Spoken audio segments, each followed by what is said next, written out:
All right, welcome on to Algebra 2, 90.9 the quadratic for your Chapter 5 test review answers. Here, we're going to kind of go through this really quickly. The first page should be a real easy review for us, all right? Make sure when you multiply the same base, you add the exponents. If you have negative exponents, you got to put those, they cross the border. So y to the negative 9th is z to the negative 2nd will go south of the border, it'll be y to the 9th, z squared in the denominator. Guys, you should clean up 21 divided by 7. Do that first. Ask yourself what has more x, y, and z's, top or bottom. Then raise everything to the fourth. When you have a power to a power, you multiply the exponents together. Here, you multiply the exponents, and when you have a negative exponent, you send it south. In this example here, crosses the border. Make sure to square the first parentheses, square the second one, and then multiply. Then it becomes exactly like number 1. Add the exponents. If you have y to the negative 5th, y to the 5th would be in the denominator. Guys, number 5, you're just subtracting. So combine like terms like I underlined there, and you get your answer very quickly. On 6, you are multiplying. So distribute x to all 3 of those terms, the negative 4 to all 3 of those terms in the second parenthesis. And then combine like terms. Notice how the x squareds cancel. Pause this at any time if you need to. We've got to kind of move through this quickly. Guys, first on 7, you're going to distribute 5 to those 3 terms, then a negative 6 to those 3 terms, and then you're going to combine like terms, all right, to get your answer there. 8 is just like 6, only you got a 2x minus 1 there in the first parenthesis, and the second parenthesis is a little bit different. Anyway, I used some distribution, combine like terms. Remember the arrows mean multiplication. You get your answer. First page should not be that bad for us. Okay, second page, when we divide, you're just dividing everything in the numerator by 9x to the second. So you're going to divide all 3 of those numbers by 9, and then take 2 x's away from all those terms. 10, you're going to divide everything by 5, and then take 3 x's and 2 y's from both terms up top in the numerator. Synthetic division, you always set what you're dividing by equal to 0. We're going to check, is negative 2 there a solution? Is x plus 2 a factor? Is negative 2 a solution? Kind of the same thing. You're going to bring down, so first off, you write a 3 for 3x to the third, negative 7 for negative 7x squared, 8 for 8x, 13 for the constant. Bring down that 3 because you're really doing 3x to the third divided by a 1x. 3 divided by 1 is 3. Then it's all about what's in the cubby times that number below. Negative 2 times 3 is negative 6. Add the columns together. You get negative 13. Keep multiplying and adding. Negative 55 is your remainder. So it's going to be 3x squared minus 13x plus 34 minus 55 over what you divided by x plus 2. Then in 12, you set x minus 1 equal to 0. You get x is 1. 4x to the fourth is 0x to the third. If you skip a term, you got to put 0 in its place. Minus 2x squared plus 8x plus 4. Do the synthetic division. There you get your answer. The degree and the leading coefficient, piece of cake. The degree is the highest power. It's 4. What's attached to that highest power? X to the fourth would be 8. That's the leading coefficient. This next one, the highest power is 5. The leading coefficient there, the number attached to x to the fifth is a negative 40. 15 and 16, also super quick. Determine whether the graph represents an even or an odd degree function. If it goes in the opposite direction, if you're in behavior, look at the arrows go in the opposite direction, that means it's an odd degree polynomial.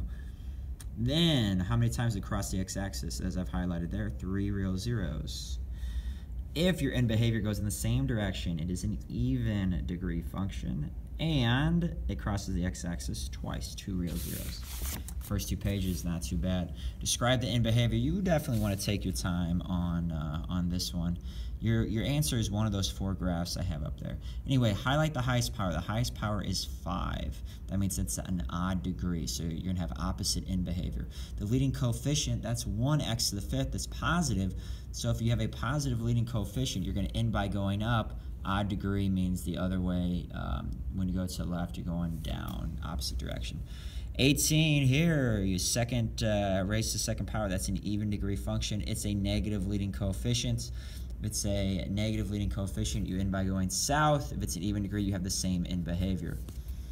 19, you have it to the third power. That's odd degree. Negative 3 is leading coefficient. It's negative. So anytime you have a negative coefficient, leading coefficient, you end by going south. Odd degree means you have opposite in behavior. Okay, guys, when you factor, we're talking about cubics. You have x to the third. and 64. You can take the cubed root of both, all right? That's what that first parenthesis is all about, so the cubed root. Cube root of x to the third is x, cube root of 64 is 4, okay? Then you always take that first term and you square it. It's always the opposite sign. You need these middle terms to cancel, so you need opposite signs here of the inner product. Simply take 4 and x, get 4x, and then square the second term. Once you take the cube root, all the other, this trinomial, the second parenthesis, all comes from here. All right, when you take the cube root of 27x to the third, you're going to get 3x. 3 is the cube root of 27. Minus, same sign. Take the cube root of 8, it's 2. Take this first term, square it. Opposite sign, so plus. Take the product of 3x and 2, 6x, square 2 to get 4. Here, take the cube root of 64, it's 4. The cube root of x to the third is x, same sign, plus. Take the cube root of 125, 5. Cube root of y to the third, y. Square the first term, 16x squared, opposite sign, so plus, minus. Take the inner product, 4x times 5y would be 20xy. Square the second term, 25y squared, when you square 5y. Then, number 23, take the cube root of 8, you have 2x. Minus the cube root of 1, any root of 1 is 1. Take that first term, 2x, and square it. The opposite sign, so if this is minus, this is plus. The inner product, 2x times 1 is 2x. Square 1, 1. All right, so we're moving on here. Next page, we got to solve by factoring. So, number 23, guys, look, if you factor out the x, everything shares an x. Then, on the inside there, you're left with easy factoring. X squared minus 3x minus 18. What multiplies to 18? Because it's negative differs by 3. 6 and 3 do that. The middle term is negative, so 6 has to be negative, the bigger factor. When that is set equal to 0, or cover-up method, you get x equals 0, x equals 6, x equals negative 3. You have the same type of question here in 25. Factor out the x they have in common. You're left with x squared minus 17x plus 70. What multiplies to 70 adds to a negative 17. That's 10 and 7. They're both negative. That's how you get x equals 0, x equals 10, x equals 7. 26. Factor out what they have in common, the first two. You're going to use factoring by grouping because you have 4 terms there. The first 2 grouped together, the second 2 grouped together. Factor out the x squared they have in common, and you're left with 3x minus 2 plus. Factor out the 4 they have in common, you're left with 3x minus 2. Notice you have the same thing in the parentheses, so put those together. And then the x squared plus 4, find love, x squared plus 4 in the other parenthesis. Set 3x minus 2 equal to 0, you get x equals 2/3. Set x squared plus 4 equal to 0, you get x squared equals negative 4, x is plus or minus 2i. 27, same thing as 26, factor out what the first 2 terms there have in common, that's x squared, leaving you with 4x plus 1. Always bring down the same sign. The second grouping begins with a negative. Bring down the negative, and you can factor out a 5 from both. That gets you 4x plus 1 in the same parenthesis. All right, the parentheses twice. And that goes together in one. X squared minus 5 goes in the other. You set x squared minus 5 equal to 0. You get plus or minus root 5. Root 5 is a decimal, so leave it as root 5. Then set 4x plus 1 equal to 0. You get a negative 1/4. All right, let's take a look at first 29, then we'll talk about the harder one here, 28. What you can do on 29 is factor out the x. You're left with x to the 4th minus 7x squared plus 12. You can do easy factoring. What multiplies to 12 adds to negative 7, negative 4, negative 3. So you're left with x squared minus 4, because how do you get x to the 4th? You got to have x squared, x squared. X squared minus 4, x squared minus 3 equals 0. Don't forget about the x on the outside. That's how you get your easy answer, x equals 0. Then you set x squared minus 4 equal to 0, x squared minus 3 equal to 0. You get square root of 4, which is plus or minus 2, square root of 3, which is just plus or minus root 3. Guys, on 28, you're going to factor like we did on the last page. You have a difference of 2 perfect cubes. Take the cube root of x to the 3rd and 125. You get x minus 5. Square that first term, you get x squared. Always the opposite sign. If it was minus in the first parenthesis, it's plus in the second. Take the inner product of 5 and x, that gives you 5x, and then square 5, the second term, you get 25. X equals 5 is your one real solution. The other come from the quadratic equation. X equals negative b plus or minus the square root of b squared minus 4ac all over 2a. So we're just plugging in the numbers there. You get x equals negative 5 plus or minus the square root of negative 75 over 2. An okay answer is just to take the I out and call it that. Better answer is if you break down root 75, 25, and 3. You have a pair of 5s that break out of jail, and 3 stays on the inside. That's how you're left with that answer. Okay, the last 2 pages quickly. Write a polynomial function of least degree which has the given zeros. If I tell you that x equals -3, x equals -1, and x equals 5, the opposite is what goes in the parenthesis if I were to set that equal to 0. So you're going to FOIL the first 2, and then bring down that x minus 5 and just have more distribution. X squared times x is x to the third. X squared times -5 is minus 5x squared. 4x times x, 4x squared. You get the point there. Simplify like terms.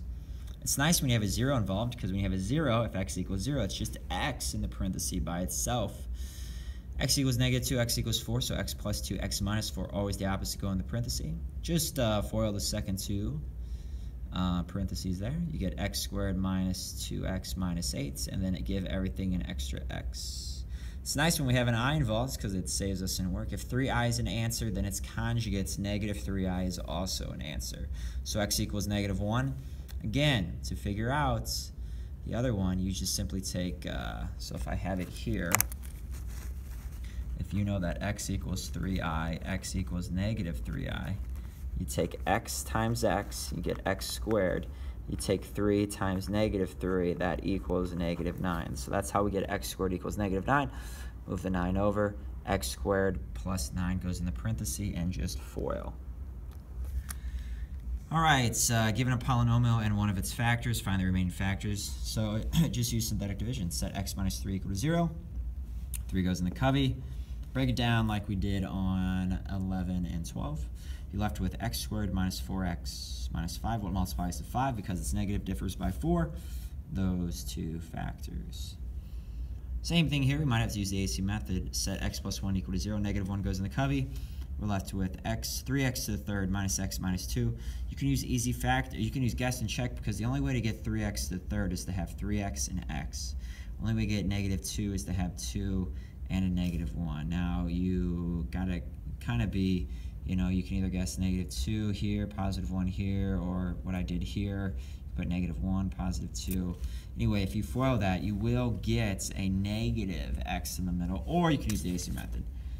A times C would be -6. What multiplies to 6 because it's negative, differs by 1, -3, +2. And we factor by grouping, and we still get 3x plus 2x minus 1. All right, last page. Again, AC method's got to be okay for us right now. Again, your test is obviously not going to be this long. This could be everything that's on it, okay? When I say find the roots, guys, just set it equal to 0. The roots are the solutions, which are the zeros. So you can use easy factoring on 35 and 36. Multiplies to 45, differs by 4, -9 and 5. You can get i's, guys. You can get i's on this. Take a look at 36, same type of question. What multiplies to 100, differs by 15. That's a little bit harder, but that's 20 and 5. All right, I root 20 is fine, but a great answer would be, because 20 is 4 times 5, 4 is 2 and 2, 2 I root 5 is the best. 37, what multiplies to 10, differs by 3, 5 and 2. Take the square roots. 38 is a little different because you got to factor out the x first, then it's easy factoring. Don't have to take any square roots, which is nice. What multiplies to 24, differs by 5, -8 and 3. Set them equal to 0. Don't forget about x equals 0. 39, what multiplies to 90, differs by 1. That'd be 10 and 9. 9 is negative. Set them equal to 0. Take square roots. When you take square root of a negative, you get an I. When you take the square root of 9, you get plus or minus 3 there. Factor out the x that they all have in common, leaving you with x squared minus 10x plus 21. What multiplies to 21? Adds to a -10. That's -7, -3. Don't forget about the single x on the outside. That's how you get x equals 0, 7, and 3. All right. That's everything with your test review. This is 90.9 the Quadratic, signing out.